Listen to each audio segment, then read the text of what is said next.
Lockdown ঘোষণা কৰা হৈছে গুৱাহাটী মহানগৰীত আৰু সপ্তাহান্তিক লকডাউন ঘোষণা কৰা হৈছে আন ঠাইসমূহত টাউনসমূহত নগৰসমূহত বা পৌৰসভাৰ এলেকাসমূহত এতিয়া প্ৰশ্নটো হৈছে আজি দিনৰ দিনটো বা কালি যেতিয়াৰে পৰা লকডাউন ঘোষণা কৰা হৈছে যিসকল লোক বজাৰলৈ ঢপলিয়াই গৈছে বজাৰ একেবাৰে নিয়ন্ত্ৰণৰ বাহিৰত চৰকাৰ বা প্ৰশাসন কৰবাতে বজাৰত দাম নিয়ন্ত্ৰণ কৰাত একেবাৰে চূড়ান্ত ৰূপে ব্যৰ্থ হৈ পৰিল নেকি লগতে বিভিন্নজনে প্ৰশ্ন উত্থাপন কৰিছে যে এটা দীঘলীয়া এটা প্ৰায় 70 দিনীয়া যি লকডাউনৰ মাজত আমি সকলো থাকিলো তাৰ পিছত অৰ্থব্যৱস্থা স্বাভাৱিকতে কুঙা হৈ পৰিছিল এতিয়া আকৌ 14 দিনৰ লকডাউন এইবাৰ আকৌ গেলামালৰ দোকানো খোলা নাথাকে অৰ্থাৎ যিসকল মধ্যবিত্ত শ্ৰেণীৰ লোক তেওঁলোকে কৰবাত নহয় কৰবাত তেওঁলোকে চৰকাৰী এই লকডাউনৰ নীতি মানি আগতীয়াকৈ 3 দিন যি সময় পাইছে তাত তেওঁলোকে সামগ্ৰীখিনি ঘৰৰ বয়বস্তুখিনি ৰেচনখিনি যোগাৰ কৰি ল'ব ঠিকে কিন্তু যিসকলে দিন হাজিৰা কৰি খাইছিল সপ্তাহটোত তেওঁলোকে 3 দিন কাম যদি নকৰে 3 দিনৰ হয়তো তেওঁলোকৰ ভাতমুঠিৰ চিন্তা কৰিব লাগে তেওঁলোকৰ বাবে কি তেওঁলোকৰ বাবে যেহেতু সদায় দোকানখন খোলা নাথাকে তেওঁলোকে ক'ত একেলগে তেওঁলোকৰ হাতত ইমান ধন নাথাকে যে তেওঁলোকে 14 দিনৰ বাবে বয়বস্তুখিনি ক্ৰয় কৰি লব পাৰিব এতিয়া স্বাভাৱিকতে সকলোৰে মনত প্ৰশ্ন কৰবাত চৰকাৰৰ এই যি পৰিকল্পনা তাত অকনমান খেলিমেলি হ'ল নেকি বিৰোধী কংগ্ৰেছে ইতিমধ্যে এই সন্দৰ্ভত প্ৰশ্ন উত্থাপন কৰিছে এই বিষয়ে আলোচনা কৰিম ডিবেট 18ত স্বাগতম জনাইছো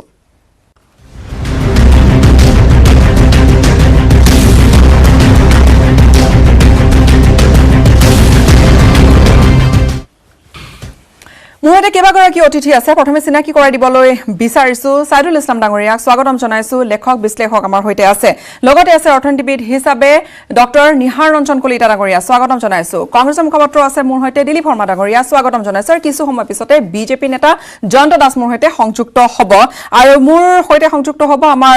সাংবাদিক হিৰক জ্যোতি মালাকাৰ হিৰকৰ পৰা আমি সামগ্ৰিক ৰূপে জানিবলৈ পাৰিম আসলতে ৰাইজৰ এই যি বজাৰত হেতা ওপৰা বা মূল্য বৃদ্ধিৰ যি এটা দৃশ্য আজি দেখা গ'ল কেবা গুণেও বৃদ্ধি পালে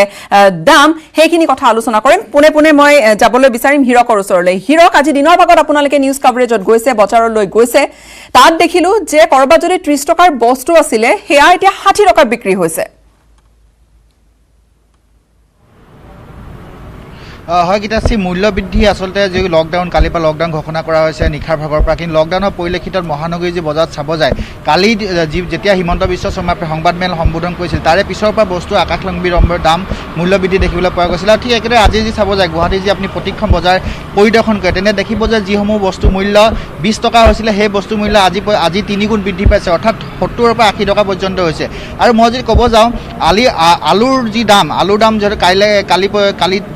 40 টকা আছিলে 30 পৰা 40 টকা কিন্তু আজি 70 পৰা 80 টকা পৰ্যন্ত হৈছে গৈ ঠিক একদৰে যিসমূহ শাক-পাচলি আছিলে সেই শাক-পাচলিসমূহ 60 টকা তলত 60 পৰা 70 টকা তলত কোনো এবিধ শাক-পাচলি প্ৰতি কেজিৰ মূল্য 70 পৰা 60 টকা পৰ্যন্ত হৈছে গৈ আৰু কিছু সংখ্যক যদি শাক-পাচলি চাব যায় 100 টকা পৰ্যন্ত হৈছে আৰু বিলাহী মূল্য যদি চাব যায় আপুনি 150 টকা পৰ্যন্ত হৈছেগৈ আৰু ঠিক একেদৰে কণী মূল্য যদি চাব যায় প্ৰতি প্লেট কণী মূল্য 200 টকা পৰ্যন্ত বৃদ্ধি হৈছে কিন্তু এই ক্ষেত্ৰত যোগান বিভাগে যেনে ধৰণৰ ভূমিকা গ্ৰহণ কৰিব লাগিছিল কিন্তু তেনে ধৰণৰ মই এতিয়া এই বিষয়টো আহিছো হিৰক আপোনালোকে ৰাতিপুৱাৰে পৰা বিভিন্ন বজাৰৰ বাতৰি সংগ্ৰহ কৰিছে কৰবাত যোগান বিভাগৰ বিষয়াসকলক দেখিছিল নে যে তেওঁলোকে বজাৰৰ দাম নিয়ন্ত্ৰণ কৰিবলৈ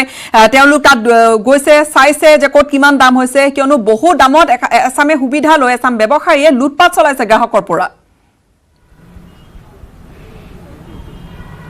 হয় নিশ্চয়কৈ লুটপাট চলাইছে আৰু যদি চাব যায় যোগান বিভাগত যিদৰে ভূমিকা গ্ৰহণ কৰিব লাগিছিল কি তেনেধৰণৰ ভূমিকা গ্ৰহণ কৰা নাই পুৱাৰ ভাগত যিহেতু বিভিন্ন বজাৰ পৰিদৰ্শন কৰিছিল আৰু দেখিবলৈ পাইছিলোঁ যে কেৱল গণেশগুৰি বজাৰত দুজনহে যোগান বিভাগৰ লোক আছিলে কিন্তু তাৰ পিছতো উলুবাৰী বা আপুনি যদি উজান বজাৰ চায় তেন্তে দেখিব যে এজনো যোগান বিভাগৰ লোক নাই এই ক্ষেত্ৰত যোগান বিভাগৰ ভূমিকা হ'ব লাগিছিলে যোৱা 2টা দিনত তেওঁলোকে লিষ্ট দিব লাগিছিল কি সামগ্ৰীৰ মূল্য কেনেদৰে হ'ব অথবা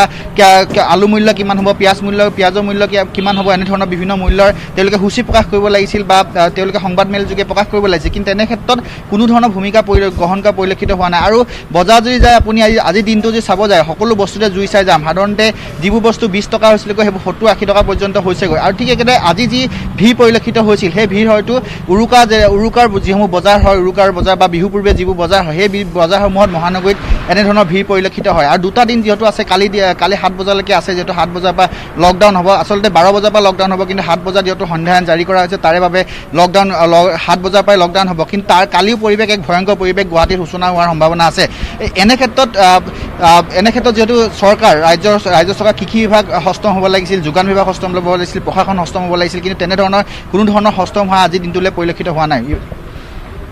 হিৰম আপোনাৰ আহিম আপোনাৰ ওচৰলৈ আমাৰ সাংবাদিকে ৰাতিপুৱাৰ পৰা যিখিনি বজাৰে বজাৰে ঘূৰিছিলে সেই সন্দৰ্ভত তেওঁ ইতিমধ্যে গোটেইখিনি ব্যাখ্যা আগবঢ়াইছে যে বজাৰৰ যোগান বিভাগৰ কোনো ধৰণৰ নিয়ন্ত্ৰণ নাই সাইদুল ইছলাম ডাঙৰীয়া মই ওপেনিং কমেণ্ট আপোনাৰ পৰা বিচাৰিছো লকডাউন এফালে মূল্য বৃদ্ধি লকডাউনৰ ঠিক পূৰ্বতে আৰু 14 দিনৰ বস্তু ক্ৰয় কৰাৰ এই যে খাটি খোৱা শ্ৰেণী তেওঁলোকে আচলতে মূৰে কপালে হাত দিবলগীয়া হৈছে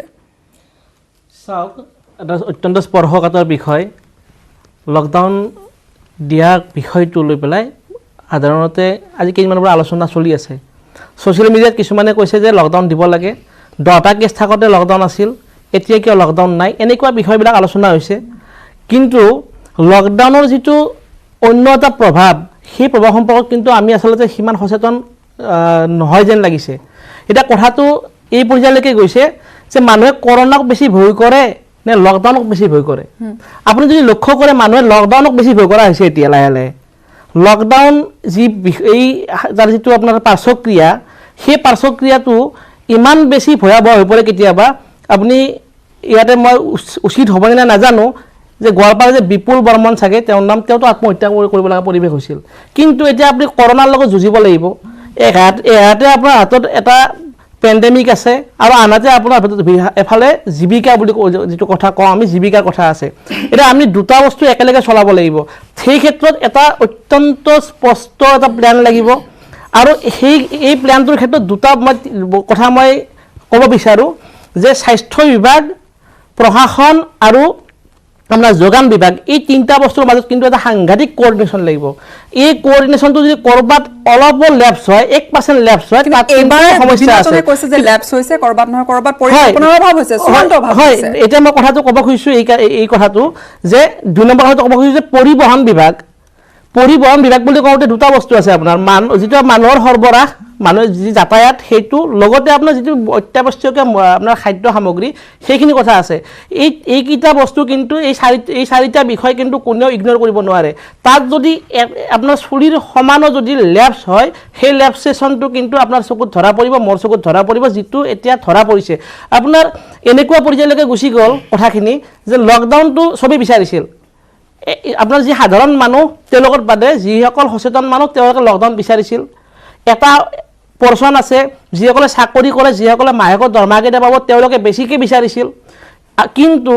মই যিখিনি কথা দেখিছোঁ মই যিখিনি অবজাৰ্ভ কৰিছোঁ সাধাৰণ মানুহে কিন্তু কৰোনাতকৈ এতিয়া লাহে লাহে লকডাউনক বেছি ভয় কৰা হৈছে মই স্বাগতম জনাইছোঁ পানেল হিচাপে যোগদান কৰিছে অনুষ্ঠানৰ জয়ন্ত দাস ডাঙৰীয়া বিজেপিৰ নেতা স্বাগতম জনাইছোঁ আপোনাক মই এতিয়া প্ৰশ্নটো আপোনাকে সুধিম বিভিন্নজনে কৈছে যে চূড়ান্ত কৰবাত নহয় কৰবাত প্লেনিঙৰ অভাৱ হৈছে কিয়নো প্ৰশ্নটো ইয়াতে আছে যে প্ৰথমে মাহৰ শেষ 28 তাৰিখৰ পৰা লকডাউন আৰু সময় যদিও বা সেই 26 তাৰিখ 27 তাৰিখ 28 তাৰিখ বা 25 তাৰিখৰ পৰা এইখিনি যদিও আমি সময় দিয়া হৈছে যে 28 তাৰিখলৈকে 26 27 আপোনালোকে সময় পাব যিখিনি কিনিবলগীয়া আছে 14 দিনৰ কাৰণে আপুনি কিনি থওক ঠিক আছে কিছুমানে কিনিব পাৰিলে বজাৰ দেখিছো যে হেতা ওপৰা উৰুকাৰ দৰে ভিৰ কিন্তু তাৰ লগতে যি এতিয়া মান্থ এণ্ড মাহৰ শেষত বহুতে দৰমহা নাই হাতত টকা কেইটা নাই 14 দিনৰ বাবে সা সামগ্ৰীখিনি ক'ত কি ধৰণে যোগান কৰিব আৰু যিসকলে দৈনিক উপাৰ্জন কৰি খায় তেওঁলোককতো প্ৰশ্নই নাহে যে তেওঁলোকে 14 দিনৰ বাবে একেলগে যোগাৰ কৰিব অসম্ভৱ কথা এটা জয়ন্ত দাস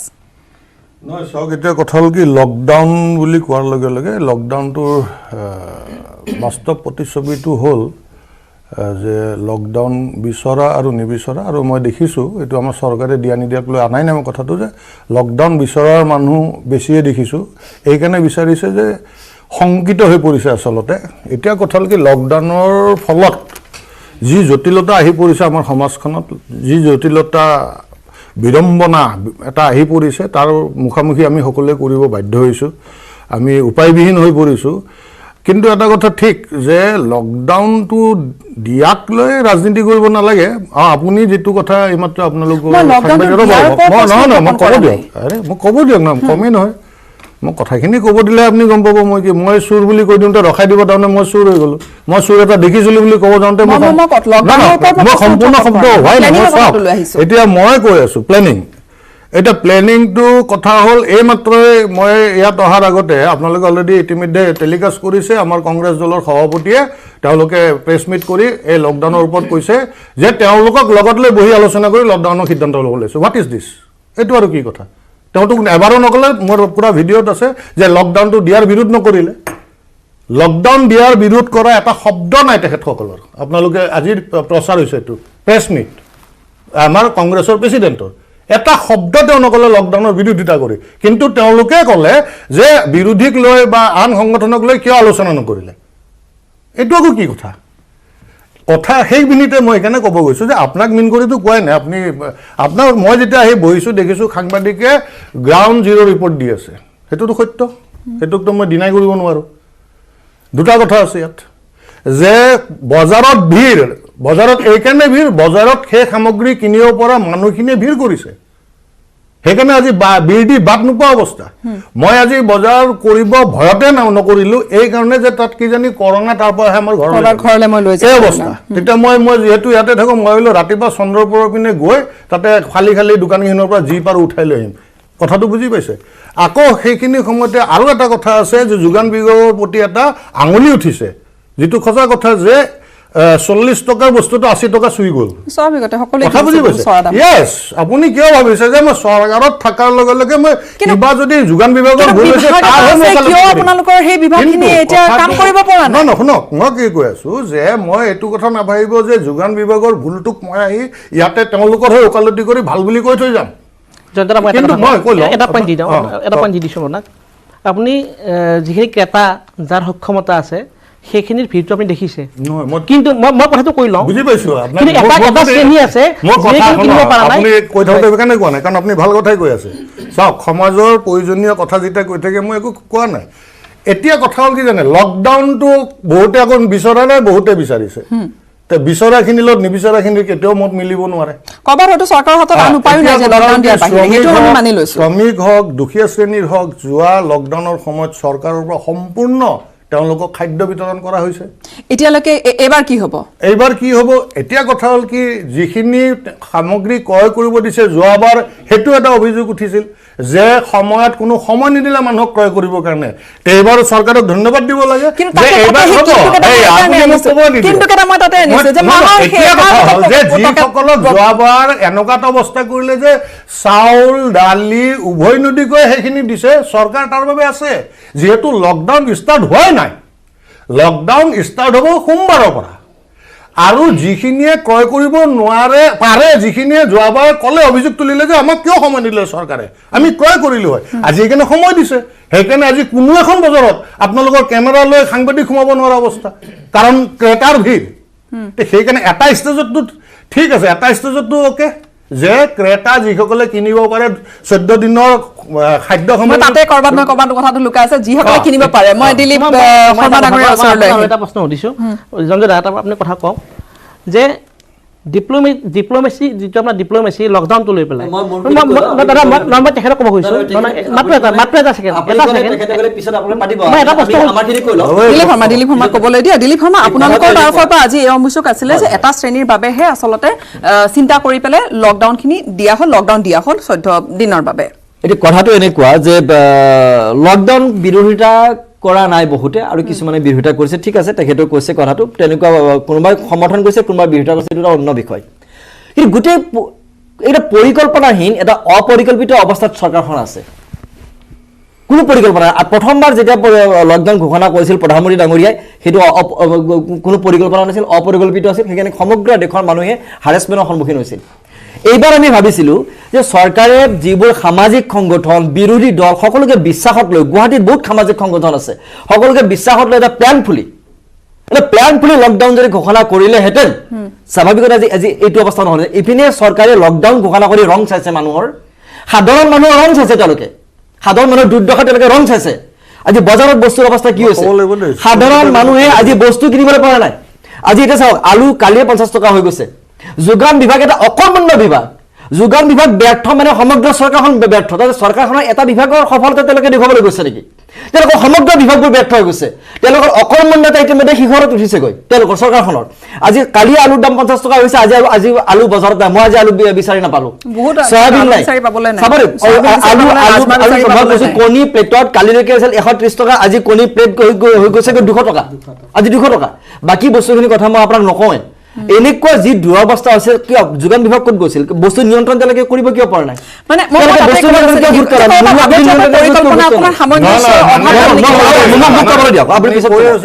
কথাটো এনেকুৱা আছে এই চৰকাৰখনে লকডাউন ঘোষণা কৰি ৰাইজৰ ৰং চাইছে যদি ৰং নাচালেহেঁতেন আমি ৰং চোৱা বুলি এইকাৰণে কৈছোঁ যে যদি যোগান বিভাগ লগে লগে সক্ৰিয় হৈ গ'লহেঁতেন কালি লকডাউন ঘোষণা কৰিছে লকডাউন ঘোষণা কৰিলে যোগান বিভাগ চৰকাৰ যদি প্ৰশাসন বহিলেহেঁতেন যে হয় বস্তুৰ নাটনি হ'ব নোৱাৰে মূল্য বৃদ্ধি হ'ব নোৱাৰে যিখিনি মানুহে বস্তু ক্ৰয় কৰিব যিখিনিয়ে কৰিব নোৱাৰে যে গুৱাহাটীত 50% মানুহে 14 দিনৰ সামগ্ৰী মজুত কৰিব পাৰে তেওঁলোকৰ ক্ৰয় ক্ষমতা নাই সেই মানুহখিনি অৱস্থাৰে কি হ'ব 14 দিন কিমানটা পৰিয়ালে 14 দিনৰ সামগ্ৰী ক্ৰয় কৰিব পাৰে তেওঁলোকৰ ক্ষমতা আছে এইখিনি ইতিমধ্যে গেলামালৰ দোকানবোৰ বন্ধ ৰাখিব ৰ'ব গেলামালৰ দোকানবোৰ বন্ধ ৰাখিব যে মানুহে ক'ৰ পৰা খাব মানুহে ক'ৰ পৰা খাব ভয়তে চিন্তা কৰি মানুহে হেতাৰ পৰা কৰিছে আজি গুৱাহাটীত মই ঘূৰিছোঁ একমাত্ৰ মানুহে বজাৰ কৰিবৰ কাৰণে ভিৰ কৰিছে মানুহ উপায়হীন হৈ গৈছে মানুহ সাধাৰণ মানুহ উপায়হীন হৈ গৈছে য'ত যি পাইছে কিনিছে কালি এনেকুৱা দেখিছোঁ 5 টকাৰ আলু কিনিছে আপুনি কৰোনাৰ বিৰুদ্ধে কৰক 5 টকাৰ আলু কিনিছে কালি মোৰ বেয়া লাগিছে ৰ'ব আপুনি কওক 5 টকাৰ কালি আলু কিনিছে অৱস্থা মানুহে 5 টকাৰ আলু কিনিবলৈ বাধ্য হৈছে এই মানুহৰ ক্ৰয় ক্ষমতা নাই এই মানুহখিনি ক্ৰয় ক্ষমতা যদি নাথাকে মানুহখিনি চলিব কেনেকৈ 14টা দিন আমাৰ বক্তব্য এইটো কৰোনাৰ বিৰুদ্ধে কৰোনাৰ বিৰুদ্ধে কৰা প্ৰতিৰোধ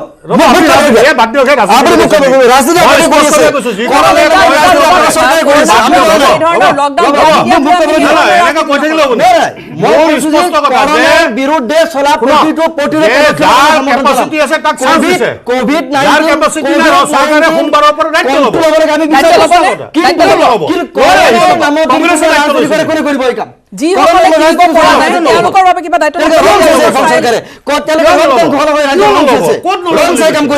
আপোনালোকে ঠগে আপুনি এটা কাম কৰক ধৰ্ণাটা অলপ কৰোনাৰ বিৰুদ্ধে হ'ব ক্ষেত্ৰত মই এটা কথা ক'ব বিচাৰিছোঁ যে এই কৰোনাৰ ক্ষেত্ৰত দিয়া লকডাউন কোনোবাই ভাল পাওক কোনোবাই বেয়া পাওক আচলতে বিষয়টো তাৰে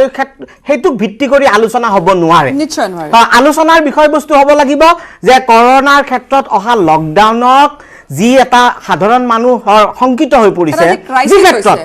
শংকা দুই প্ৰকাৰৰ এক প্ৰকাৰৰ শংকা হৈছে বেমাৰৰ কৰোনাত আক্ৰান্ত হোৱাৰ শংকা আৰু আন এটা হৈছে তাৰ ফলত হ'ব পৰা যিটো ফলআউট যিটো ঘটনা ঘটিব পাৰে যে আৰ্থিক ক্ষেত্ৰতেই হওক বা বজাৰৰ ক্ষেত্ৰতেই হওক যিটো ঘটনা হ'ব পাৰে এয়াই এটা শংকা এটা সাধাৰণতে জনতাৰ নাগৰিকৰ দায়িত্ব হৈছে ভাবে যে চৰকাৰে সেই দায়িত্ব পালন কৰক সাধাৰণতে অপেক্ষা অৰ্থাৎ চৰকাৰে স্বাস্থ্যসন্মত কথাখিনিতো গুৰুত্ব দিয়ক তাৰ লগে লগে তাৰ ফলত যিখিনি হ'ব পাৰে সেইখিনিতো গুৰুত্ব দিয়ক যোৱাবাৰ মাৰ্চৰ 24 তাৰিখে যেতিয়া আমাৰ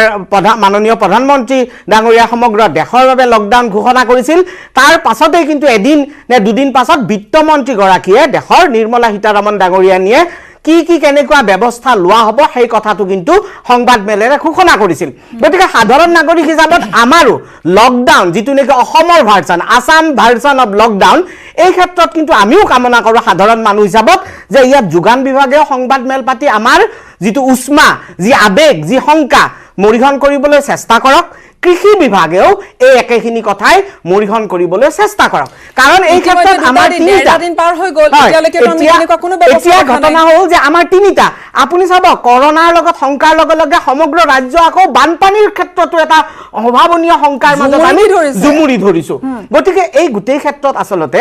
চৰকাৰৰ তৰফৰ পৰা আজি জয়ন্ত দাস ডাঙৰীয়া আছে তেখেতে নিঃসন্দেহে চৰকাৰী পক্ষ হিচাপত কিছু কথা ইয়াত বেকত কৰিব কিন্তু সাধাৰণ নাগৰিক হিচাপত আমাৰ যিটো অপেক্ষা সেইটো হৈছে যে চৰকাৰে সকলো বিভাগৰ লগতে পাৰিলে সংবাদ মেল বিত্তমন্ত্ৰীৰ পাছতে আচলতে আমি যোগান মন্ত্ৰীৰো এখন সংবাদ মেল কামনা কৰিছিলোঁ ঠিক এইদৰে কৃষি বিভাগৰো এখন সংবাদ মেল আমি কামনা কৰিছিলোঁ হ'ব পাৰে তাৰ লগতে এটা কথা আমাৰ অসমখন এনেকুৱা নহয় আমি 1000 ঘণ্টিয়া বন্ধ দিয়া এখন প্ৰদেশ আমাৰ য'ত বিভিন্ন কাৰণত আমি 1000 ঘণ্টা পৰ্যন্ত বন্ধ এইখন ৰাজ্যই সময়ে সময়ে ভুগি আছো গতিকে কিন্তু ঘটনা হ'ল যে কৰবাত লকডাউন বন্ধ গণসংক্ৰমণ সেই গোটেইবোৰ যেন একেকাৰ হৈ আমি এটা উত্তৰ নোপোৱা পৰিস্থিতিত পৰিছো যদি আমি উত্তৰ লাগে আমাক কৰা হৈছে উত্তৰ কিছু লাগে এটা বিৰতিৰ সময় হৈছে এটা চমু বাণিজ্যিক বিৰতি ল'ম তাৰপিছতে আলোচনা অব্যাহত ৰাখিম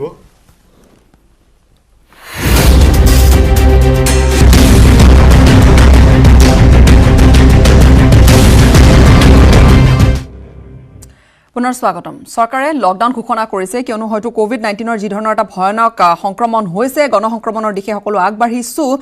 তাৰ মাজতে আচলতে লকডাউনৰ বাদে হয়তো চৰকাৰৰ হাতত একো উপায় নাই চৰকাৰে লকডাউন ইতিমধ্যে গুৱাহাটী মহানগৰীক লকডাউন কৰিছে দেওবাৰৰ কিন্তু তাৰ লগতে আন কেতবোৰ প্ৰশ্ন স্বাভাৱিকতে সৃষ্টি হৈছে প্ৰশ্ন উত্থাপন হৈছে প্ৰত্যেকজন লোকৰ মনত আৰু সেই প্ৰশ্নখিনিকে আমি ইয়াত আলোচনা কৰিছো আৰু সেই প্ৰশ্নখিনিৰ উত্তৰ কৰবাত নহয় কৰবাত চৰকাৰে দিব পাৰিব নেকি আমি সেই বিষয়টো চৰকাৰৰ মজিয়ালৈ আমি ঠেলিম নিশ্চয়কৈ সেই প্ৰশ্নকেইটা কিন্তু এতিয়া মূল কথাটো হৈছে সাইদুল ইছলাম ডাঙৰীয়া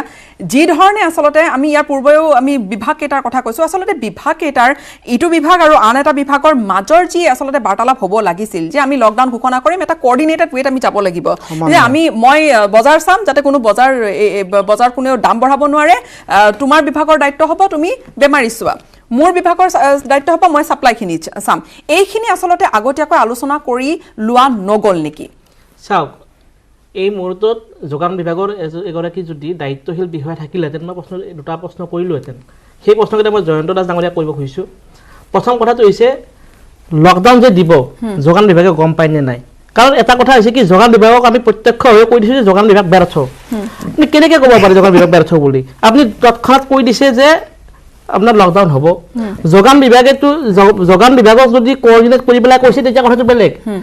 আদাৰৱাইজ আপুনি হঠাতে এটা কথা ঘোষণা কৰি দিছে আৰু সেইটোৰ যিটো পেনিক আপোনাৰ বজাৰত হৈছে মানুহৰ মনত হৈছে দৌৰিছে বজাৰ কৰিবৰ কাৰণে সেইটোতো বজাৰ যোগান বিভাগে কৰি পেলাই যিটো দৃশ্য তাত দেখিলে এনেকুৱা লাগে যে যোগান বিভাগে হয়তো গম নাপায়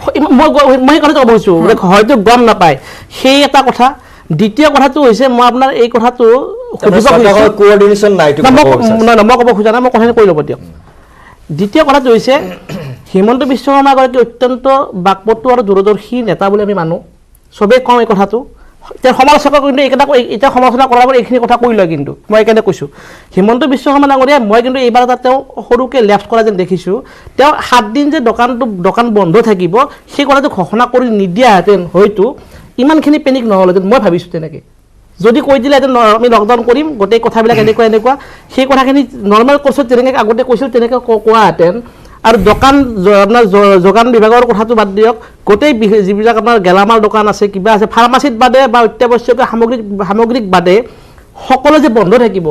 সেই কথাটো স্পষ্টকৈ কৈ দিয়াৰ কাৰণে হয়তো মানুহৰ মাজত পেনিকটো বেছি হৈছে যদি আকৌ নকলেহেঁতেন তেতিয়া আকৌ এটা সম্ভৱতঃ আৰু এটা পৰিৱেশৰ সৃষ্টি হ'ল তেতিয়া পৰিৱেশটো আপোনাৰ টাইম পালেহেঁতেন মোৰ মতে দেই মই ভাবিছোঁ যে আপোনাৰ যদি সেই কথাটো কৈ নিদিলেহেঁতেন আপুনি এটা অন্য সময় পালেহেঁতেন মাজত 2-3 দিন 4 দিন পিছত সময় এটা পালেহেঁতেন এতিয়া মই ভাবিছোঁ যে এই কথাটো ৰেক্টিফাই কৰিব পাৰি তেওঁৰ ভাষ্যখিনিৰ পৰা হয়তো যে তেওঁ যে কৈছিলে যে যোনে যি লাগে ঘৰত আনি লওক সেইখিনি কথা মই সেই কথাটো ক'ব খুজিছোঁ কিন্তু এতিয়া আপোনাৰ আমি যেতিয়া কিছুমান কথা আমি খুব মাইনটলি চাব লাগিব যেতিয়া আমি এই তালি বজোৱাৰ কথা কৈছিলোঁ তেতিয়া আমি বেলকনি শব্দটো কৈছিলোঁ আমি ভাবি লৈছোঁ নেকি ক'ৰবাত যে মধ্যবিত্তীয় যিটো চিন্তাধাৰা আমাৰ যেন চবৰে বেলকনি আছে আমি বেলকনিত গৈ বজাব লাগিব এই কথাটো এনেকুৱা কথাটো মই আপোনাৰ ৰূপকাত্মকভাৱে কৈছোঁ যে 14 দিনৰ বজাৰ কৰাৰ ক্ষেত্ৰতো আমি সেই কথাটো আনিছোঁ নেকি ক'ৰবাত আমাৰ মনত ক'ৰবাত সেই কথাটো আছিল আমি ক'ৰবাত ক'ব নোৱাৰাকৈ সেই কথাটো ওলাই গৈছে নেকি সেই কথাটো আমি বিশ্লেষণ কৰিব লাগিব এইটো কিন্তু একেবাৰে হঠাতে হৈ যোৱা কথা নহয় আমি 14 দিনৰ বজাৰ কৰিব পাৰিম নে নোৱাৰিম সেই কথাটো ভাবি যে নিদিয়াকৈ আমি কথাখিনি ক'লোঁ তাত আমাৰ এটা বেকগ্ৰাউণ্ড কনচাইন্স আছে নেকি ক'ব নোৱাৰাকৈ আমি কথাটো কৈ দিছোঁ নেকি সেই কথাটো এটা কথা অন্য এটা কথা হৈছে আপুনি লকডাউন দি দিছে লকডাউন ঘোষণা কৰি কৈছে যে শনিবাৰ ৰবিবাৰ আপোনাৰ উইকেণ্ড লকডাউন হ'ব ক'ত হ'ব আপোনাৰ গাঁওবিলাকত হ'ব আপোনাৰ কি কৈছে টাউন বা পৌৰসভাত হ'ব এতিয়া চাওক মই নলবাৰীৰ কথাই কৈছোঁ টিহুৰ নিচিনা সৰু চহৰ নলবাৰীৰ নিচিনা চহৰ তাত আপোনাৰ লকডাউন হৈছে আজি কিন্তু মানুহখিনি ঘূৰি যাব পৰা নাই তেতিয়াহ'লে ঘূৰি যোৱাৰ যিটো বাট এক প্ৰকাৰ ক'ৰবাত বন্ধ হৈ গ'ল নেকি যাৰ কাৰণে ইয়াতে থাকিম কেনেকৈ চলিম কেনেকৈ নচলিম কিবা অলপ পইচা আছে এইখিনি বজাৰখিনি কৰি থওঁ যিমান দিন পাৰোঁ চলিম পিছত দেখা যাব কি হয় এনেকুৱা কথাবিলাক কিন্তু ক'ৰবাত এই কথাবিলাক ক্ৰিয়া কৰিছে এতিয়া চাওক 11টা ৱাৰ্ডত লকডাউন দিছিল সেই লকডাউন দিয়াৰ সময়ত তেওঁলোকে কোনেও ভবা নাছিল যে 28 তাৰিখ 29 তাৰিখে তেওঁলোকক আৰু অলপ ৰিলেক্সেশ্যন দিয়া হ'ব বা 2 দিনৰ কাৰণে ৰিলেক্সেশ্যন দিয়া হ'ব মই ভাবোঁ ক'ৰবাত কোঅৰ্ডিনেশ্যনৰ সাংঘাতিক অভাৱ হৈছে সেই অভাৱৰ ওচৰলৈ অকণমান যাব লাগিব হীৰক জ্যোতি মালাকাৰ আছে সংযুক্ত হয় হীৰক আপোনাৰ ওচৰলৈ পুনৰবাৰ আহিছোঁ কি নতুন খবৰ আছে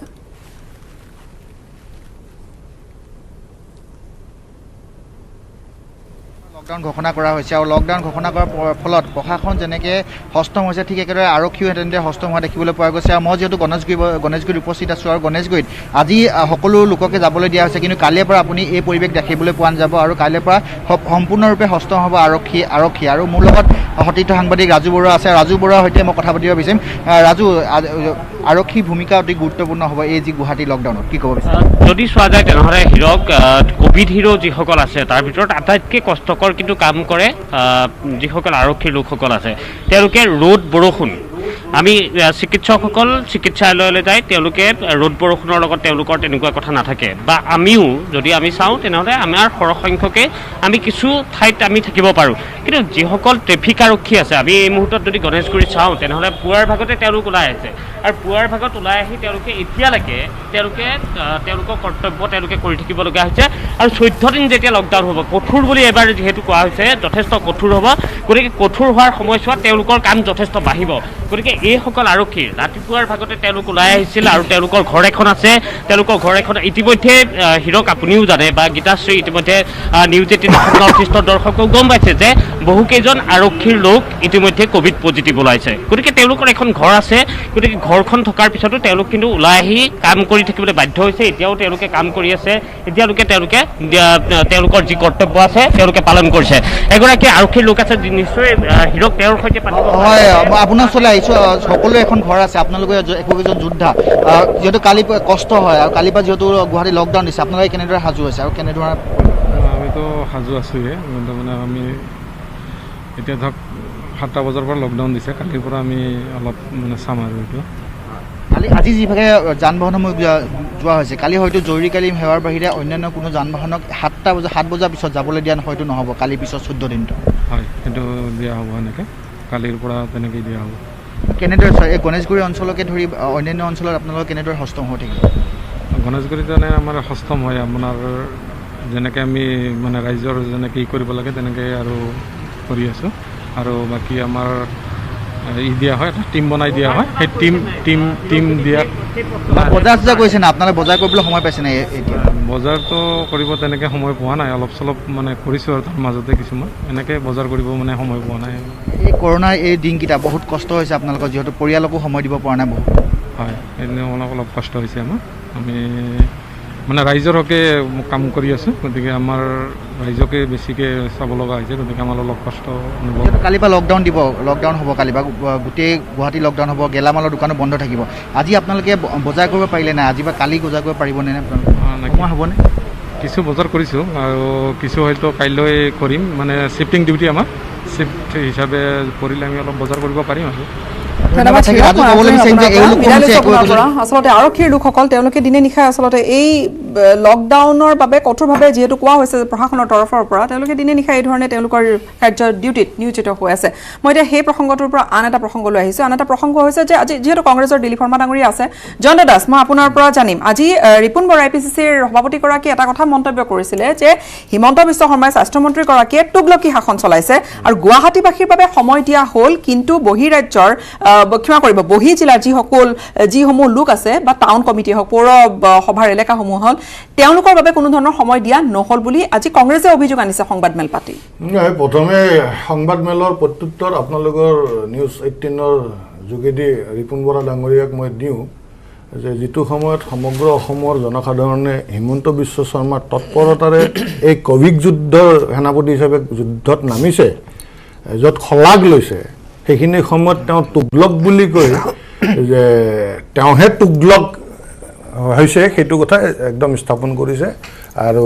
স্পষ্টভাৱে কৈছোঁ এইটো কথা একেবাৰে স্পষ্টভাৱে কৈছোঁ এই কৰোণা এই যুদ্ধৰ আৰম্ভণিৰ পৰা সমগ্ৰ অসমৰ শদিয়াৰ পৰা ধুবুৰী আপোনালোকৰ কেমেৰা লৈ মানুহৰ লগে লগে মেন টু মেন টাচ থকা আপোনালোক এটা অৰ্গেনাইজেশ্যন হয় আৰু আপোনালোকে জানে যে মানুহে কৈছে হিমন্ত বিশ্ব শৰ্মাই এই যুদ্ধত সঁচাকৈ যিখিনি কৰিব লগা আছিল বহুত কৰিছে তাৰ পিছত আৰু তেওঁ দিলীপ শৰ্মা তুগলক বুলি কোৱা কথাটোত হিমন্ত বিশ্ব শৰ্মা কেন্দ্ৰিক এই যি সমালোচনা আছিল আৰু মই কৈ লওঁ একলা নকওঁ তাৰপিছত তেওঁ ক'ব আৰু তেওঁ হিমন্ত বিশ্ব শৰ্মা ডাঙৰীয়া মাননীয় মুখ্যমন্ত্ৰী মহোদয়ৰ লগত আলোচনা কৰাৰ পিছত এইবিলাক কৰিছে এটা যিটো ছিষ্টেম ডেমক্ৰেচি বা চৰকাৰৰ এটা ছিষ্টেম এই ছিষ্টেমৰ মত আছে আৰু ৰিপুণ বৰা ডাঙৰীয়া লকডাউনৰ বিৰোধিতা কৰাই নাই মই ক'লোতো আপোনাক তেওঁলোকক আলোচনা কৰিহে কৰিব লাগিছিল এইটো আৰু কেনেধৰণৰ কথা আলোচনা কৰিলে তাৰমানে খাটখন মাফ আলোচনা নকৰিলে বাছ তাতে হাল্লা তাতে ধৰ্ণা তাতে প্ৰদৰ্শন তাতে বিৰোধ এইটো আৰু কিবা কথা হ'ব পাৰে নেকি না ৰাইজ আপোনালোকে বিচাৰ কৰক যে তেওঁৰ কথা লকডাউনৰ বিৰুদ্ধে নহয় তেওঁৰ কথা হ'ল প্ৰদেশ কংগ্ৰেছৰ এজন সভাপতি তেওঁৰ কথা হ'ল আমাক আলোচনা কৰিব লাগিছিল তেওঁলোকক আলোচনা কৰি লকডাউন দিলে আপত্তি নাছিল এইটো কিবা কথা হ'ব পাৰে নেকি বিচাৰ আপোনালোকে কৰক আচ্ছা এতিয়া কথা হ'ল কি আমাৰ বিজেপি মুখপাত্ৰজনে যিবোৰ কথা কৈছে তেওঁলোকে এনে অপব্যাখ্যা কৰাত খুব সিদ্ধহস্ত সকলো কথাৰে আৰু খুব বিশেষজ্ঞ ব্যক্তি মই এটা কথাত বিজেপি মুখপাত্ৰসকলক এটা বিশেষজ্ঞ বুলি মই জানো যে অপব্যাখ্যা খুব ভুল ব্যাখ্যা কৰিব জানে প্ৰথম কথা কোভিড-19 নিয়ন্ত্ৰণ কৰিবলৈ চৰকাৰৰ সকলো পদক্ষেপক কংগ্ৰেছ দলে সমৰ্থন কৰি আহিছে আৰু আমি সহযোগিতা কৰি আহিছোঁ কেইবাটাও প্ৰমাণ আছে প্ৰমাণ মই দি দিম দিল্লীৰ পৰা আমাৰ সাংসদসকল আহোঁতে কোৱাৰেণ্টাইন হৈছে তেওঁলোকৰ হুৱেৰেজ তেওঁলোকৰ সাংসদে 3 দিন থাকি কোৱাৰেণ্টাইন নহয় তেওঁলোকে ঘূৰি ফুৰিছে তেওঁলোকৰ সাংসদ তেওঁলোকৰ বিধায়কে তেওঁলোকৰ নিয়ম নীতি নামানে আনকি মই চাওক মই প্ৰথমতে বেলেগ এটা উদাহৰণ দিছোঁ মণিপুৰৰ পৰা 4জন বিধায়ক গুৱাহাটীত 4 দিন ৰাখি কি হেৰি কৰিলে এক নিশা ৰাখি তেওঁলোকে দিল্লী লৈ গ'ল কোনো কোৱাৰেণ্টাইন নহ'ল যি নহওক তেওঁলোকৰ কাৰণে সকলো মাফ তেওঁলোকৰ কাৰণে কৰোণাই তেওঁলোকক নধৰে কৰোণাৰ সকলো নীতি নিয়ম তেওঁলোকে জলাঞ্জলি দিবলৈ পাৰে কিন্তু কংগ্ৰেছ দলে প্ৰতিটো ক্ষেত্ৰত চৰকাৰী সকলো নীতি নিয়ম সম্পূৰ্ণৰূপে মানি আহিছে মানি যাব আৰু কৰোণা নিয়ন্ত্ৰণ কৰিবলৈ সকলো কথাত আমি সমৰ্থন জনাই যাম 1 নম্বৰ 2 নম্বৰ কথাটো হৈছে কি ৰিপুণ বৰা ডাঙৰীয়াই কি প্ৰসংগত কৈছিল ৰিপুণ বৰা ডাঙৰীয়াই কৈছিল আজি এটা কথা প্ৰমাণ হৈছে কালি যেতিয়া তেওঁলোকে সংবাদমেল দিলে স্বাস্থ্যমন্ত্ৰী ডাঙৰীয়াই ক'লে যে গুৱাহাটীৰ পৰা যদি কোনোবা মানুহ বাহিৰলৈকে যাব বিচাৰে এই 2 দিনৰ ভিতৰত যাব লাগিব কৈছিল নে কৈছে সকলোৱে জানে মুখ্য সচিবে কি ক'লে মুখ্য সচিবে ক'লে যে হাইৱেৰে যাব পাৰিব সকলো টাউনবোৰ সোমাব নোৱাৰে আচ্ছা নোৱাৰে হয় কাৰণ আজি আৰু কালিলে সকলো টাউনত লকডাউন চলি আছে চাব দে কথা কিমান মিল নাই এজন শীৰ্ষ মন্ত্ৰী আৰু এজন শীৰ্ষ আমোলা চাব এইবোৰ যে ওলাই গৈছে পেপাৰত এইবোৰ আজি সব পেপাৰ ওলাইছে আচ্ছা সেইটো কথা আপুনি নিজে কওক যে আজি আৰু কালিলৈ সমগ্ৰ অসমৰ পৌৰসভা এলেকাবিলাক লকডাউন ঘোষণা কৰি দিছে আজি আৰু কালিলৈ লকডাউন আছে আৰু স্বাস্থ্যমন্ত্ৰী ডাঙৰীয়াই কৈছে আজি আৰু কালিলৈ ভিতৰত আজি আৰু কালিলৈ ভিতৰত দিনত লকডাউন চলি আছে আজি দিনত লকডাউন চলি আছে আপুনি খবৰ কৰক অলপ এতিয়া কথাটো হৈছে কি আমি যদি আজি কোনো গুৱাহাটীৰ পৰা এজন আৰু টিহু যাবলৈ বিচাৰে গোলাঘাট যাবলৈ বিচাৰে নলবাৰী যাবলৈ সোমাব পাৰিব কি হ'ল কোনো পৰিকল্পনা নাই কোনো সামঞ্জস্য নাই কথা তেওঁলোকৰ মই যে কৈছো ৰং চাইছে এনে মই কোৱা নাই তেওঁলোকৰ পৰিকল্পনাবিহীনভাৱে বিজ্ঞানসন্মত নহয় তেওঁলোকৰ কথা বতৰাবোৰ আৰু চাওক আৰু এটা কথা এটা সময়ত কোভিড কেছ যেতিয়া নিয়ন্ত্ৰণত আছিল আমি তেওঁলোকক চৰকাৰক খুব প্ৰশংসা কৰিছিলোঁ হয় চৰকাৰ নিয়ন্ত্ৰণ আজি 7,000 যে পালে ইয়াৰ কাৰণে কোনে কৃতিত্ব ল'ব এতিয়া আজি অসমত কোভিড কেছ 7,000 পাৰ হৈ গ'ল ইয়াৰ কাৰণে কৃতিত্ব কোনে ল'ব এতিয়া আমি যেটা কম আছিল আমি তেওঁলোকৰ বিভিন্ন ধৰণৰ কাটি গৈছো ৰ'ব 7,000 কি আমাৰ চৰকাৰৰ কাৰণে হ'ল নেকি ভাৰতৰ বিভিন্ন স্থানত থকা আমাৰ অসমীয়া মানুহবিলাক পলিচি নিয়ন্ত্ৰণ কৰিবলৈ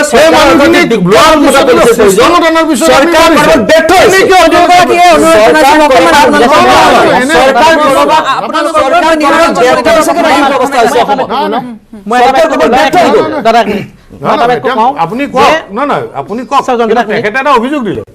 যে একেকোবে 7,000 কেনেকৈ বোলে লাখ লাখ মানুহ কোন মানুহ আহিছিল অসমৰ অসমীয়া মানুহবিলাক ভাৰতৰ বিভিন্ন ৰাজ্যৰ পৰা অহাৰ পিছত সকলো চিষ্টেমেটিক কৰাৰ পিছত জুবিন গাৰ্গৰ নিচিনা আমাৰ হাৰ্টথ্ৰবে ঘোষণা কৰি থলে তেওঁ কোৱাৰেণ্টাইনত থাকি যে এনেকুৱা ব্যৱস্থা তেওঁ অহা 5খন ৰাজ্যত দেখাই নাই আমাৰ কংগ্ৰেছৰ ইয়াৰ প্ৰবক্তাহে দেখা পালে বাকী কিন্তু যিসকল ট্ৰিটমেণ্টত আহিল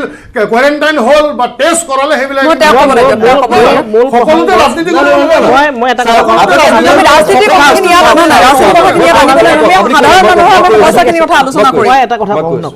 আপোনালোকে ৰাজনীতি কৰা মানুহ আপোনালোকে উপযুক্ত নিজে নিজে মঞ্চ পাব আপোনালোকে এইবিলাক কথা ৰাইজৰ আগত তেতিয়া ক'ব এই মুহূৰ্তত ৰাইজৰ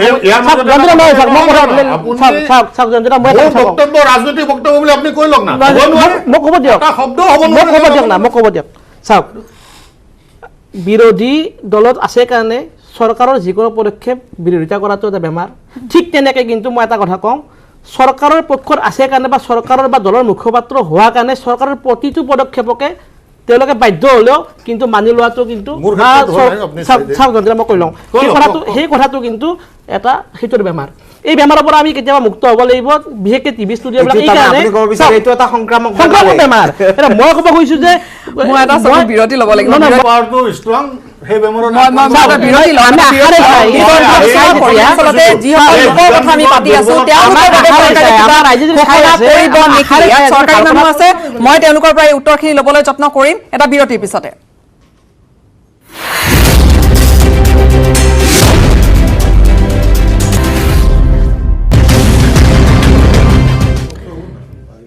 এটা বিৰতিৰ পিছত পুনৰ স্বাগতম জনাইছো ডক্টৰ নিহাৰ ৰঞ্জন কলিতা এতিয়া যিহেতু যেতিয়া প্ৰথম পৰ্যায়ৰ লকডাউন হৈছিল সেইখিনি সময়ত মাইগ্ৰেণ্ট ৱৰ্কাৰ্ছখিনিৰ আমি এই ষ্টুডিঅ'ৰ মাজত বহি আমি বহুখিনি আলোচনা কৰোঁ যে কি দুৰ্দশা এটা হৈছিলে সকলো ৰাজপথত আহি খোজকাঢ়ি তেওঁলোকে প্ৰাণ হেৰুৱাইছিলে মৰি গৈছে কিমানজন মানুহ ঠিক নাই কৰোনাৰ এফালে যদি মানুহ কৰোনা আক্ৰান্ত হৈ মৰিছে এফালে কিন্তু সেই ধৰণে খোজকাঢ়িও মানুহ মৰিবলগীয়া হৈছে এতিয়া আকৌ সেই লকডাউনৰ পৰ্যায়লৈ আমি সোমাই পৰিছোঁ কৰবাত নহয় কৰবাত গণসংক্ৰমণ নুঠৰ বাবে ঠিক আছে আমি সেইখিনি কথা মানি ল'লোঁ এতিয়া যিখিনি অসমৰ বাহিৰত আছিলে 4 লাখ মানুহ 5 লাখ মানুহ যিখিনি বাহিৰত আছে তেওঁলোকক এটা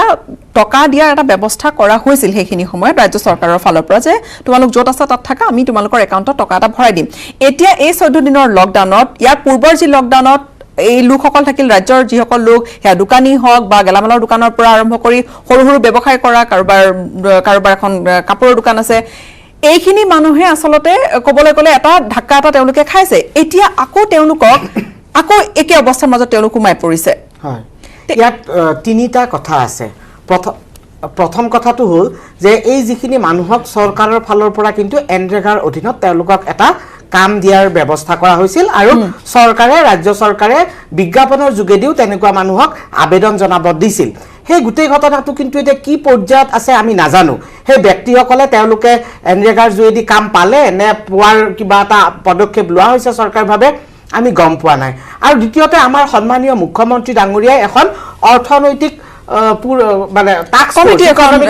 ফোৰ্স গঠন কৰি যাৰ প্ৰতিবেদন দিবলৈও প্ৰায় আজি এমাহ হওঁ সেই প্ৰতিবেদনৰ ভিত্তিত চৰকাৰে কি ব্যৱস্থা ললে সেই কথাখিনিও কিন্তু আমি আজিলৈকে গম পোৱা নাই ইয়াৰ মাজতে আহিল যে লকডাউন অসমৰ ক্ষেত্ৰত এতিয়া এই অসমৰ ক্ষেত্ৰত দুটা কথাই আমাক যথেষ্ট শংকিত কৰিব পাৰে প্ৰথম কথা যে যিদৰে আপোনাৰ মুম্বাই দিল্লী বা এই দক্ষিণাত্যৰ পৰা অহা মানুহখিনিয়ে আমাৰ অসমক সংক্ৰমিত কৰিলে ঠিক তেনেদৰে এই গুৱাহাটীৰ পৰা আজি যিখিনি মানুহ এই অহা দুদিনত উভতি যাব তেখেতলৈ নিশ্চয় নাই বুলিও ধৰক 5% সংক্ৰমণ আছে নতৰি ললো তেওঁলোক মানে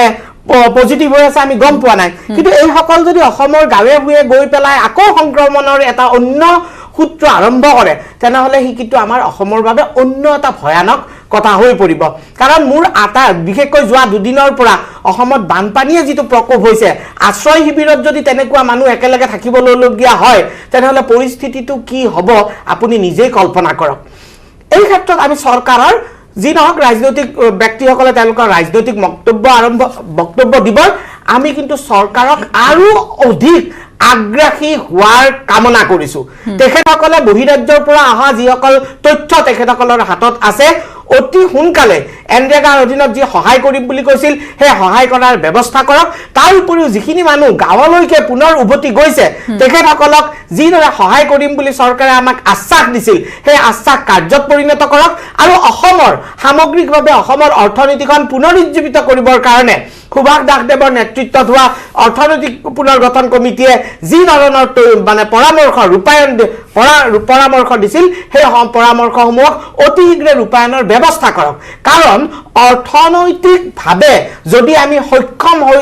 মানে সবল হৈ থাকিব নোৱাৰো ইকনমিখনৰ যদি ইমিউনিটি নাথাকে তেনেহলে কিন্তু বাকি কথাবোৰে আমাক অতি সোনকালে কুঙা কৰি পেলাব ইতিমধ্যে আমি এটা তেনেকুৱা পদক্ষেপ পাইছো কাৰণ ৰাজ্যৰ হাতত যথেষ্ট ক্ৰয় ক্ষমতা কমি আহিছে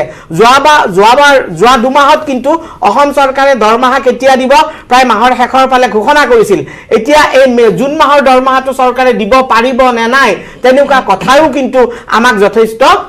সংকিত সকলোৱে কৰিছে সাইদুল ইছলাম এতিয়া মূল কথাটো হ'ব যে যিসকল গুৱাহাটী কেন্দ্ৰিক এতিয়া আমি কথাখিনি পাতো যদি গুৱাহাটীত যিসকলে এখন সৰু দোকান এখন চলাই আছিলে এতিয়া তেওঁৰ দোকানটো আৰু 14 দিন বন্ধ থাকিব থাকিব এই আৰম্ভণিৰ পৰা বহুদিন বন্ধ থাকিলে আনলকৰ পৰ্যন্ত হয়তো বন্ধ আছিলে বা পৰ্যায়ক্ৰমে কোনোবা এটা পৰ্যায়ত এটা ফেজত এটা খুলি দিয়া হৈছিলে কিন্তু তেওঁলোকৰ সেই তেতিয়াও তেওঁলোকে লোকচান এতিয়া আকৌ তেওঁলোকৰ লোকচান হ'ব এতিয়া এইখিনি মানুহক যদি সহায় কৰিম বুলি ভাবি লওঁ ধৰি লওঁ জয়ন্ত দাসে কোৱাৰ ধৰণে যে তেওঁলোকক সহায় কৰা হ'ব কিন্তু তেওঁলোকক সহায় আচলতে চৰকাৰে কৰিব কি ধৰণে সেয়া এখন ৰোডমেপ নালাগিব জানো চাওক এই গোটেই বিষয়টো আছিল পূৰ্বৰ ক্ষেত্ৰত গোটেইখিনি এটা প্লেন আছিল যেনেকৈ বাহিৰৰ লোকসকলক একাউণ্টত টকা ভৰাই দিয়া হৈছিল টকা দিব লাগে কাক কিমান দিব লাগে এটা প্লেন আছিল আৰু এইবাৰৰ ক্ষেত্ৰত কি হৈছে আপোনাৰ গোটেই বস্তুটো হৈছে হেল্থ কেন্দ্ৰিক কৰোনা কেন্দ্ৰিক হেল্থ কেন্দ্ৰিক বাকী আপোনাৰ ইকনমিটো ক্ষেত্ৰত ইমান বেছিকৈ সাংঘাতিক চোৱা নাই মানুহৰ ইকনমিটো কি হ'ব নহ'লে কেতিয়াও 7 দিন একেলগে গেলামাল দোকান বন্ধ থাকিব বুলি আগতে কৈ নিদিলেহেঁতেন গতিকে এই কথাবিলাক কিন্তু এতিয়া এটা ইণ্টিগ্ৰেটেড প্লেন লাগিব দাদাই কোৱা কথাটো যিটো অৰ্থনৈতিক কমিটিৰ কথাটো কৈছে সেইটো আপোনাৰ ষ্টুডিঅ'ত মই কৈছিলোঁ গতিকে সেই কথাটো কিন্তু এইটো ক্ষেত্ৰত নাহে কোভিডৰ যিটো আপোনাৰ পেণ্ডেমিক মেনেজমেণ্টৰ কথাটো সম্পূৰ্ণ বেলেগ আৰু ইকনমিক যিটো পলিচি মেকিং সেইটো সম্পূৰ্ণ বেলেগ এতিয়া কথাটো হৈছে আজিৰ তাৰিখত আনএমপ্লয়মেণ্ট কিমান আছে অসমত কিমান বাঢ়িছে ইমান বেছিকৈ আনএমপ্লয়মেণ্ট বাঢ়িছে আপোনাৰ এতিয়া এনৰেগাৰ কথাটো যিধৰণে কোৱা হৈছে বাহিৰত থকা ল'ৰা ছোৱালীখিনিয়ে 100 দিনৰ হাজিৰা কিমান টকা পাব মেক্সিমাম আপোনাৰ 200 টকাকৈ যদি ধৰোঁ আমি 20,000 টকা কিন্তু কণ্টিনিউৱাছ তেওঁলোকে কাম কৰিব নাপায় মাজে মাজে ষ্টপেজ আহিব এনেকৈতো এখন ৰাজ্যৰ ইকনমি নচলে আকৌ এটা কথা কি তেওঁলোকে বাহিৰৰ পৰা এটা হিউজ এমাউণ্ট অসমলৈকে পঠাইছিল বছৰত এই পৰিমাণটো 5,000 পৰা 6,000 কোটি টকা তেওঁলোকে অসমৰ ইকনমিত এটা প্ৰত্যক্ষ অৱদান দিছিল যিটো টকা আমাৰ বজাৰত মানে মানুহে ক্ৰয় ক্ষমতা বৃদ্ধি কৰাৰ কাৰণে মানুহে পৰিয়াল চলিছিল যাৰ কাৰণে টকা পইচা লেনদেন বাঢ়িছিল এটা ইকনমিত এটা বুষ্ট আপ হৈছিল এতিয়া গোটেই কথাটো এনেকুৱা পৰ্যায়লৈকে গুচি গৈছে গাঁও অঞ্চলত যদি আপুনি চাই এতিয়া নামনি অসম মধ্য অসমত আপোনাৰ বড়ো খেতিৰ সময় এইখিনি সময়ত মানুহ কৃষকে কক বকাই আছে পানীৰ মাজত তেওঁলোকে ধান কাটিব পৰা নাই ধান কাটিব ৰাস্তাত ৰাখিব লগা হৈছে সেই পৰিৱেশ হৈছে ঠিক তেনেকৈ আপুনি যদি হিচাপ কৰি চাই গোটেই অসমত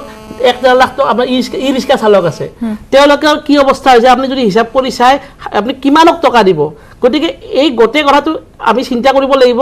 লকডাউন কিয় দিব লগা হ'ল সেই পৰিৱেশটো আমাৰ চাব লাগিব কেৱল চৰকাৰক আমি দোষ দিলে নহ'ব আমাৰ গাতো দোষ আছে আমাৰ গাতো আছে গুৱাহাটীত আপুনি যদি দুদিন আগত চাই লকডাউন ঘোষণা কৰাৰ আগত চাই আপুনি আদাবাৰীৰ পৰা যদি গণেশগুৰিলৈকে আহিব লাগে 2 ঘণ্টা সময় লাগে ঠিক এই কৰোনাৰ ভয় কাৰবাৰ আছে এই কাৰবাৰটো কি হৈছে তাত কিন্তু কেইবাটা আপোনাৰ এলিমেণ্ট আছে আজি যোৱা 2 দিনত আপুনি ছ'চিয়েল মিডিয়া আৰু আপোনাৰ নিউজ পেপাৰত দুটা বস্তু মই পাইছোঁ এটা নিউজ পেপাৰত পাইছোঁ শান্তিকাম ফুকন চাগে মোৰ যদি ভুল হোৱা নাই তেওঁ ডাক্তৰ সত্যকাম ফুকন তেওঁ গোটেই কৰোনাৰ এই কাৰবাৰটো লৈ পেলাই এটা তেওঁ ৰাজনৈতিক কিবা কথা কৈ পেলাই তেওঁ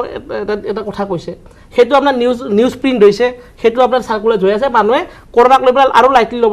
লৈছে যোৱাকালি আপোনাৰ হিমন্ত বিশ্ব শৰ্মা ডাঙৰীয়াৰ জ্যেষ্ঠ ভাতৃ চাগে তেওঁ জয়ন্ত বিশ্ব শৰ্মা ডাঙৰীয়াই ফেচবুকত এটা পোষ্ট দিছে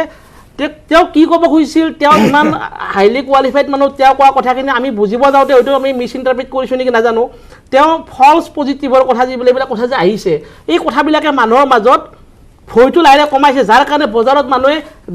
সোমাই গৈছে বোলে যি হয় হ'ব কৰোনাটো কি ইমান ডাঙৰ বেমাৰ তেনেকৈ ভাবিছে আৰু হিমন্ত বিশ্ব শৰ্মা ডাঙৰীয়াই এটা কথা কৈছে প্ৰেছ মিটত যে আপোনাৰ যদি কৰোনা হৈছে বুলি সন্দেহ হৈছে আপুনি টেষ্ট কৰিব নালাগে যদি আপুনি ইচ্ছা নকৰে আপুনি ঘৰত সোমাই থাকক 14 দিন এইটোৱে মহৰ কৰোনা ভাল হৈ যাব ইমান সৰু বেমাৰ এটা বুলি যেতিয়া আপুনি পৰ্ট্ৰে কৰিব আপুনি যদি সেই বছৰৰ তলৰ বুলি কৈছে যিয়ে নহওক সেই কথা যেতিয়া কৈ দিব আপুনি তেতিয়া কি হয় মানুহৰ মাজত ভয়টো কমি যায় আপুনি 40 বছৰ কথা আপুনি উল্লেখ কৰিছে মই চমুকে সুধিবলৈ বিচাৰিম বিৰতি এটাৰ সময় হৈছে আপোনালোকৰ সন্মুখত এইখিনি সমস্যা হ'ব নেকি পূৰ্বৰ আপোনালোকে একাউণ্টত টকা ভৰাই দিবলৈ তেওঁলোকৰ ফোন কৰিছিলে তেওঁলোকে দিছিলে এতিয়া এইখিনি গুৱাহাটীৰ মানুহখিনি যাৰ এখন এটা গলিত কিমানখন দোকান থাকে আপোনালোকে নিশ্চয়কৈ আপোনালোক ব্যৱসায় হয় সেই হিচাপ আপোনালোকৰ থাকে এইটো এটা চ্যালেঞ্জিং টাইম মানে এটা কি কৰিব ৰোডমেপ আছে নে সাজু নে কিবা সাজু কৰিব আপোনাক যে যিমান আমাৰ ভাৰতবৰ্ষৰ অন্য ৰাজ্যত থকা আমাৰ এই যিবিলাক লেবাৰ বুলি কয় বা যিবিলাক আছিল তাৰ সম্পূৰ্ণ চৰকাৰীভাৱে তথ্য সংগ্ৰহ কৰি আছে যে তেওঁলোকৰ কোনে ইয়াত থাকিব বিচাৰে পাৰ্মানেণ্টলি আৰু কোনে আকৌ উভতি যাব বিচাৰে যেতিয়া গোটেই নৰ্মেল হ'ব চৰকাৰ চিৰিয়াছ চৰকাৰক মই আৰম্ভণিতে কৈছোঁ যে যোৱাটো সময়ত আপোনালোকে দেখিছে যে খাদ্য সামগ্ৰী প্ৰতিটো পৰিয়ালক উভৈনদীকৈ প্ৰদান কৰা হৈছে এইটো সঁচা কথা আপোনালোকে বাতৰি পৰিৱেশন কৰিছে যোৱাবাৰৰ পৰিৱৰ্তে এইবাৰ সেইখিনি লকডাউন গোটেইখিনি হ'ব। চৰকাৰে কৰা নাই। উভয়নদী বুলি ক'ব নাই, নাই, নোৱাৰে। নাই, চাউল সেইখিনি দালি দিয়া চৰকাৰে হৈছে। কৰা নাই। তাত চাউল কোনোবা দালি তেল হয়তো দিয়া গলিৰ হৈছে, এটা কিন্তু কোনোবা উভয়নদী এগৰাকী নহয়। অকণমান তেওঁ ধনী ব্যক্তি তেওঁ দিছে। নহয় মই ঘৰৰ ভাড়াটো সমস্যা আছে মোৰ কোৱা হোৱাৰ পিছত আপোনালোকে মোৰ কথাত বিৰোধ কৰিলে মই ভাল পাম, কাৰণ মোৰ কথাখিনি কোৱাই নহয় তাৰ আগতে বিৰোধ কিয় কৰি দিয়ে। মোৰ কথাখিনি কোৱাৰ পিছত এইবাৰ কি কৰিলে যে 3 দিনৰ এই সময়ছোৱাত যোনে ক্ৰয় কৰিব পাৰে তেখেতসকলক ক্ৰয় কৰিব সময়ৰ সুবিধা দিলে, যাৰ বাবে ক্ৰয় কৰিব পৰা মানুহে আজি হেতাও পৰা লগালে। মই এইখিনি কৈছোঁ। লগতে আকৌ কি কৰিলে যে মহাৰাষ্ট্ৰ আন ৰাজ্যৰ পৰা ক'ভিড দেহাত লৈ আহি আমাৰ ইয়াত যি বিস্ফোৰণ হ'ল, সেই বিস্ফোৰণটো যাতে গুৱাহাটীৰ পৰা অসমৰ অন্য প্ৰান্তত নহয়, তাৰ বাবে আমাৰ হেল্থ মিনিষ্টাৰে যিটো ষ্ট্ৰেটেজিকেল এটা ইমান সুন্দৰ এটা পদক্ষেপ ল'লে, তাতোতো ক্ৰিটিচাইজ কৰি আছে আমাৰ কংগ্ৰেছে। কওকচোন, আপুনি বিচাৰে নেকি, কোনোবাই বিচাৰে নেকি যে গুৱাহাটীত বৰ্তমান ক'ভিড দেহত লৈ থকা মানুহে যে নলবাৰী, বৰপেটা, তিনিচুকীয়া, ডিব্ৰুগড়, ধুবুৰীত দিয়ক বিস্ফোৰণগত? ঠিক আছে, মই কোনো নিবিচাৰে, সেইকাৰণে কিন্তু মই মোক এটা কথা ক'বলৈ দিয়ক। কিন্তু ধৰি লওক সেইগৰাকী মানুহ গুৱাহাটীৰ নহয়, তেওঁ আহিছিলহে কিবা এটা কাৰণত, এতিয়া তেওঁ উভতি যাব নোৱাৰিব, এতিয়া তেওঁ ক'ত থাকিব? নিশ্চয় তেওঁ হোটেল। তাতকৈ ডাঙৰ কথা, ইচ্ছাৰ বিৰুদ্ধেতো 14 দিন কোৱাৰেণ্টাইনো আছে। কোন মানুহে আপোনাৰ ক'ভিড হোৱাতকৈ ভয় খাই মানুহে লুকাই থাকেতো কোৱাৰেণ্টাইন থাকিব ভয় কৰে, সেই বুলি কোৱাৰেণ্টাইন নকৰোঁ নেকি? মোৰ কংগ্ৰেছী বন্ধুৱে কৈ দিলে তেওঁলোকক বোলে কোৱাৰেণ্টাইন ৰাখিলে, আমাৰ কেইজনক এৰি দিলে। সেয়া হিমন্ত বিশ্ব শৰ্মাই টেষ্ট নকৰে নহয়, মানুহ টেষ্ট কোনে কৰে? ডক্টৰে কৰে, মেডিকেল চায়েন্সে কৰে। সেই মেডিকেল চায়েন্স মতে এজন মানুহ 3 দিন থাকিব নে 14 দিন থাকিব নে 1 মাহ থাকিব, চায়েন্সে মেডিকেল চায়েন্সে ডিচিশ্যন ল'ব, সেইটো আমাৰ চৰকাৰে ডিচিশ্যন নলয় নহয়। সেই সৰু সৰু কথাক লৈ ৰাজনীতি কৰিলে আমি বাৰু কি ক'ম? চমুকে হ'ব, মই এটা বিৰতি লওঁ। মোৰ ভণ্টিয়ে নিজে মই এটা বিৰতি লওঁ। কোৱাৰেণ্টাইন হৈ মোৰ ঘৰত আহিছে। আৰে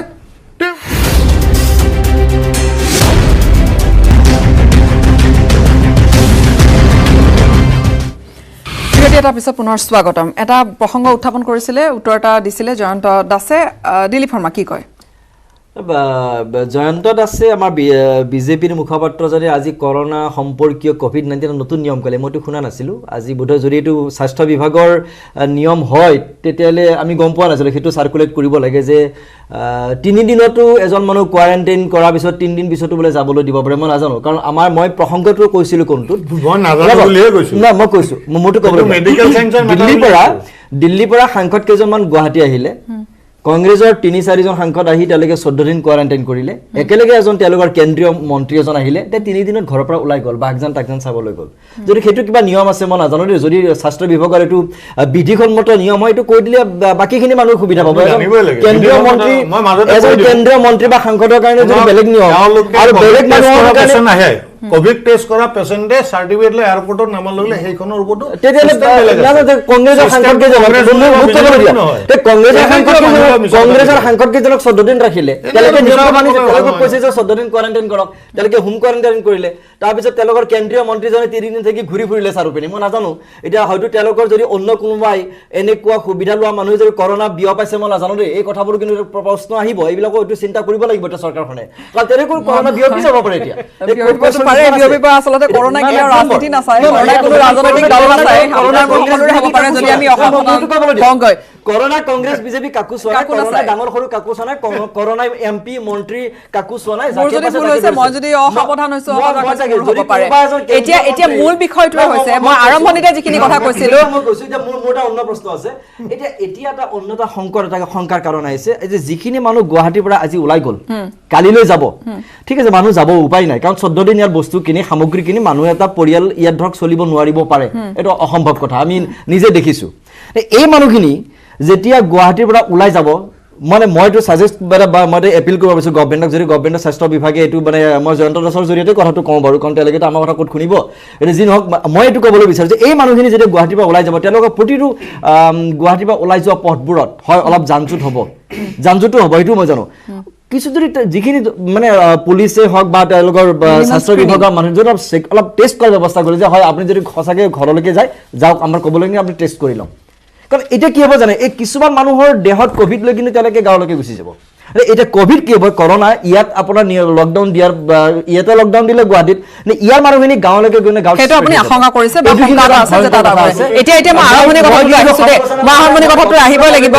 সাইদুল ইছলাম নিহাৰ ৰঞ্জন কলিতা দুয়োগৰাকীলৈ মই কম অকণমান মোৰ হাতত সময় কম আছে এতিয়া মানুহখিনিয়ে কি কৰিব এই 14 দিনৰ বাবে